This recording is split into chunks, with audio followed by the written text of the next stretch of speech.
What advantage, then, has the Jew, or what is the profit of circumcision? Much in every way, chiefly because to them were committed the oracles of God. For what if some did not believe? Will their unbelief make the faithfulness of God without effect? Certainly not. Indeed, let God be true, but every man a liar. As it is written, that you may be justified in your words and may overcome when you are judged. But if our unrighteousness demonstrates the righteousness of God, what shall we say? Is God unjust who inflicts wrath? I speak as a man. Certainly not. For then how will God judge the world? For if the truth of God has increased through my lie to his glory, why am I also still judged as a sinner? And why not say, let us do evil that good may come? As we are slanderously reported, and as some affirm that we say, their condemnation is just.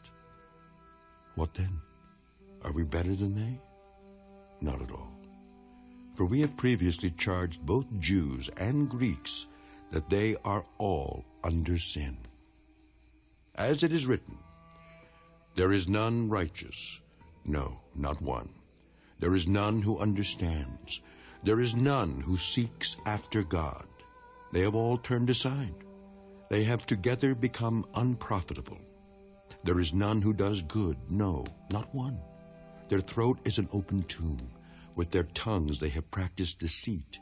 The poison of asps is under their lips, whose mouth is full of cursing and bitterness. Their feet are swift to shed blood. Destruction and misery are in their ways, and the way of peace they have not known. There is no fear of God before their eyes. Now we know that whatever the law says, it says to those who are under the law, that every mouth may be stopped, and all the world may become guilty before God.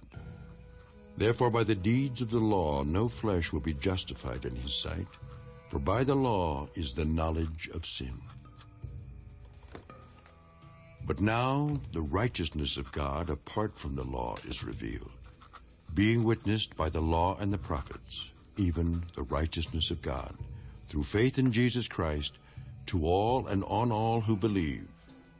For there is no difference, for all have sinned and fall short of the glory of God, being justified freely by his grace through the redemption that is in Christ Jesus, whom God set forth as a propitiation by his blood, through faith, to demonstrate his righteousness, because in his forbearance God had passed over the sins that were previously committed, to demonstrate at the present time his righteousness, that he might be just and the justifier of the one who has faith in Jesus.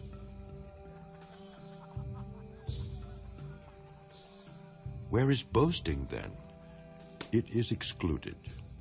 By what law? Of works? No, but by the law of faith.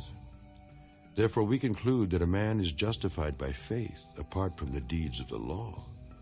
Or is he the God of the Jews only? Is he not also the God of the Gentiles? Yes, of the Gentiles also, since there is one God who will justify the circumcised by faith and the uncircumcised through faith. Do we then make void the law through faith? Certainly not. On the contrary, we establish the law.